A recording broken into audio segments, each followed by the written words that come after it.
Bun venit la acest documentar dedicat unui subiect deosebit de important, dar adesea neglijat, apnea în somn.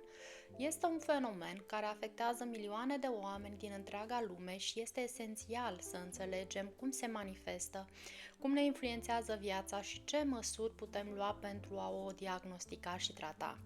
Sunt Daniela și în următoarele aproximativ 30 de minute vom explora acest subiect din multiple unghiuri, unind informațiile științifice cu poveștile reale pentru a descoperi impactul profund pe care apnea în somn îl poate avea asupra sănătății noastre și a calității vieții.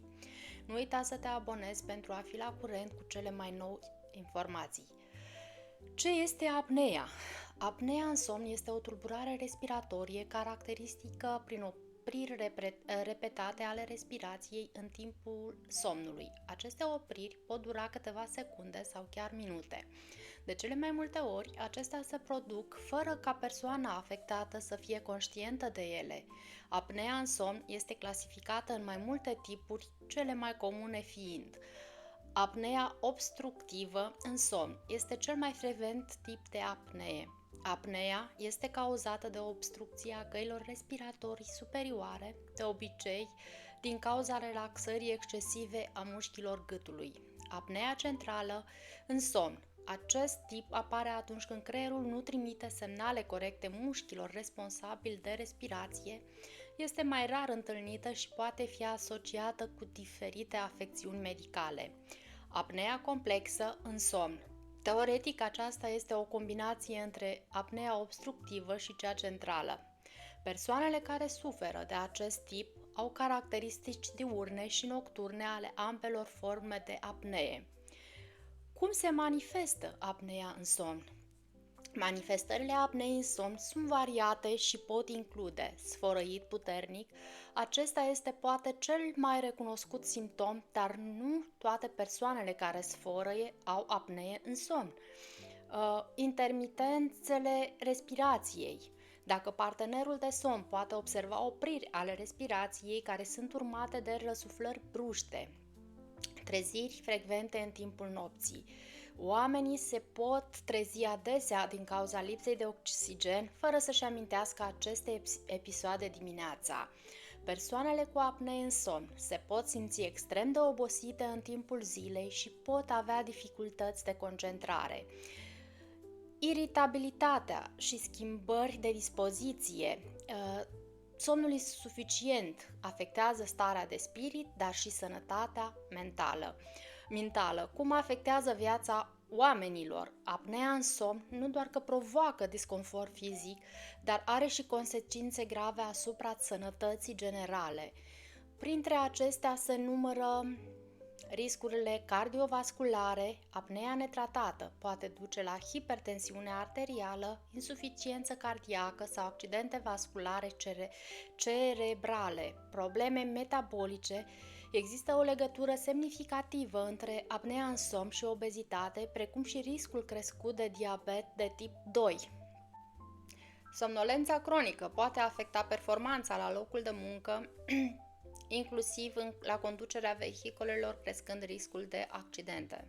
De asemenea, poate avea anumite complicații psihoemoționale, anxietate, depresie și alte afecțiuni mentale sunt adesea exacerbate de lipsa somnului calitativ. Cum se recunoaște apnea de somn? Recunoașterea apneei în somn începe de obicei cu observarea simptomelor de către persoana afectată sau de către partenerul de somn. Dacă există suspiciuni, este important să se consulte un specialist. Diagnosticul se bazează pe interviuri și chestionare.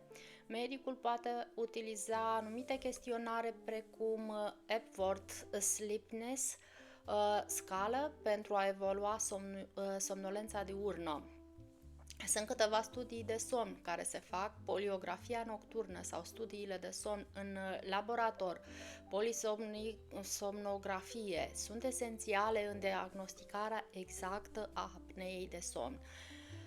Ce analize putem efectua? Polisomnografia Aceasta este testul de aur pentru diagnosticarea apneei în somn. Oferă date detaliate despre activitatea cerebrală, respirație, nivelul de oxigen și alte funcții fiziologice în timpul somnului. Un examen clinic fizic amănunțit poate ajuta la identificarea posibilelor cauze fizice ale apneei, cum ar fi obstrucția căilor respiratorii din cauza obezității sau anumitor specifice.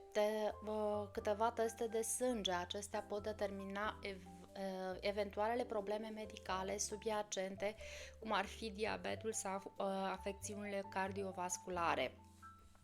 Tratamentul apneei în somn depinde de severitate, tip și de cauze.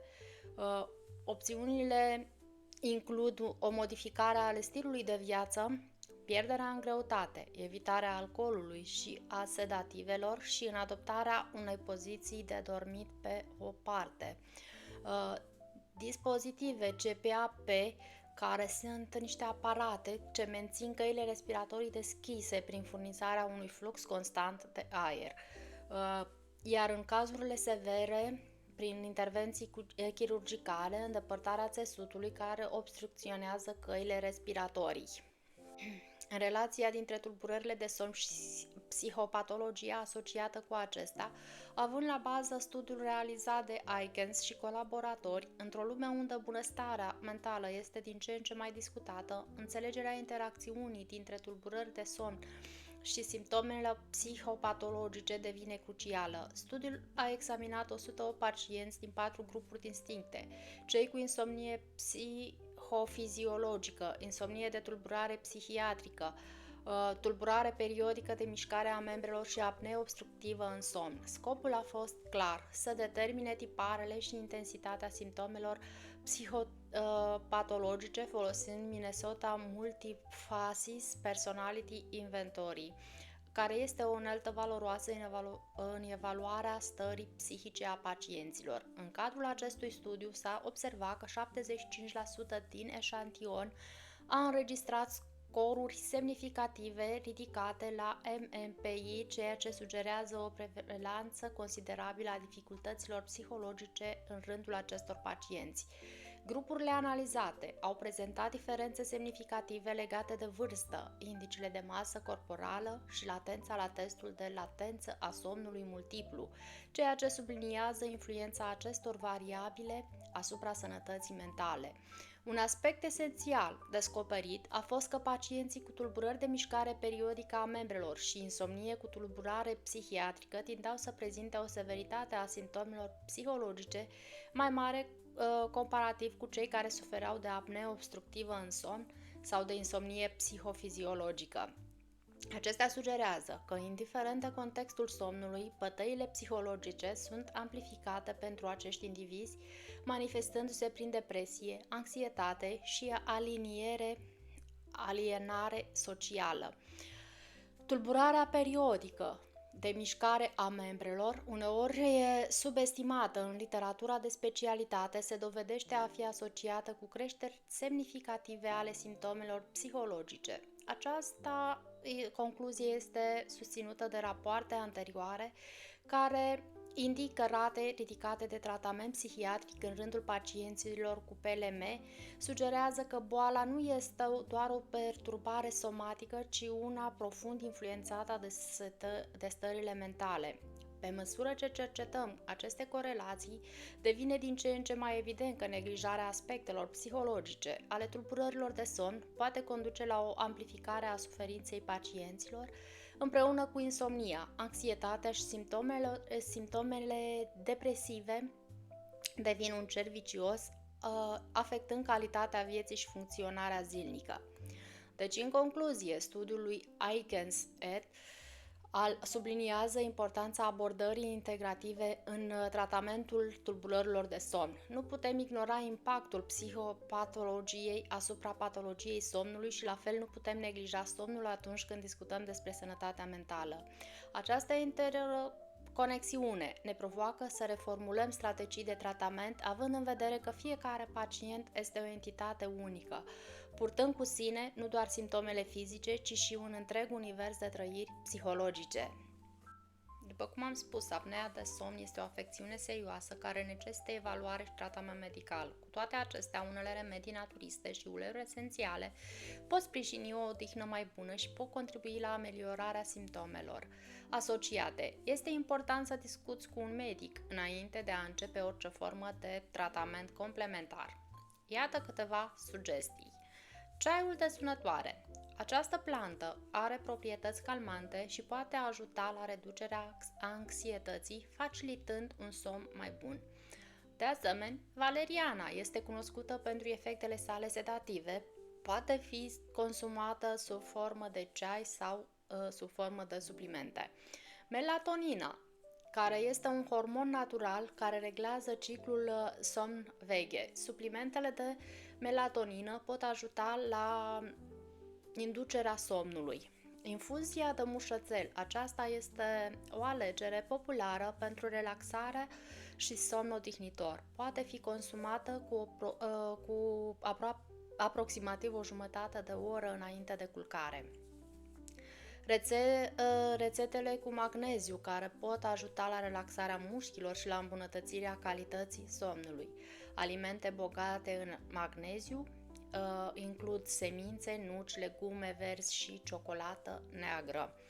De asemenea, sunt și uleiurile esențiale care ne pot ajuta, de exemplu, ulei esențial de lavandă, care este bine cunoscut pentru proprietățile sale calmante. Poți folosi un difuzor pe timpul nopții sau poți adăuga câteva picături în apa de baie. Uleiul esențial de mușățel de la Biuit. Acesta poate ajuta la inducerea unei stări de relaxare, poate fi folosit în aromaterapie sau diluat într-un ulei de masaj. De asemenea, uleiul esențial Ylang Ylang, care contribuie la reducerea stresului și anxietății, promovând un somn mai bun. Uleiul esențial de bergamotă. Acesta are un efect calmant și poate reduce tensiunea, fiind util în ritualurile de seară. Uleiul esențial de eucalipt poate ajuta la desfundarea căilor respiratorii, ceea ce poate fi benefic în cazul apneei de somn induse de obstrucția respiratorie. Dar Biuit are și un ulei făcut din amestecuri de plante care se numește S-Stop. Mergi la culcare mereu la aceeași oră și trezește-te la aceeași oră în fiecare dimineață. Creează-ți un mediu propice somnului, asigură că dormi într-un loc întunecos, răcoros și liniștit. Limitează consumul de cafeină și alcool, în special cu câteva ore înainte de somn. Practicarea exercițiilor fizice poate îmbunătăți somnul, dar evită exercițiile intense înainte de culcare. În concluzie, în timp ce remedii naturiste și uleiurile esențiale pot aduce unele beneficii, nu trebuie ignorată consultarea unui specialist pentru a diagnostica un plan de tratament adecvat pentru apnea de somn. Asta a fost tot pentru astăzi. Sper că ți-a plăcut acest episod. Nu uita să te abonezi pentru mai multe materiale interesante. Lasă-mi un comentariu cu părerile tale sau cu un subiect de interes pentru tine. Dacă mai ai și alte întrebări despre această afecțiune, nu ezita să-mi scrii în comentarii. Mulțumesc că ai fost alături de mine și ne vedem data viitoare. Sănătate și iubire! Și nu uita, ai grijă de tine, sănătatea trebuie să fie o prioritate pentru a avea o viață cât mai lungă și cât mai bună.